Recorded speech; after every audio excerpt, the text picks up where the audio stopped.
आडनाव मराठी पण संस्कृतीशी काहीही संबंध नाहीये. कुठले कुठले सिनेमे आहेत, कलाकार आहेत बघा.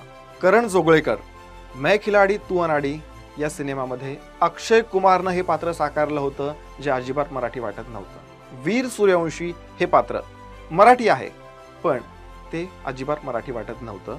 सूर्यवंशी या चित्रपटाबद्दल आम्ही बोलतो आहोत. त्यानंतर वीर म्हात्रे सरफिरा या सिनेमाबद्दल सुद्धा तेच सांगता येईल. जय दीक्षित धूम चित्रपटामध्ये अभिषेक बच्चननं साकारलेलं पात्र. त्यानंतर शंकर सरकार या सिनेमामध्ये साकारलेलं पात्र, किंवा मग ACP विष्णू कामत दम मारो दम या सिनेमामध्ये साकारलेलं पात्र अजिबात मराठी वाटत नाही. राहुल जयकर आठवला का? आशिकी 2 सिनेमामध्ये आदित्य रॉय कपूर यांनी साकारलेलं हे पात्र. यांच्यासारख्याच अनेक कलाकारांची लिस्ट आमच्याकडे आहे. ती वाचत बसलो तर व्हिडिओ किती मोठा होईल सांगता येणार नाही.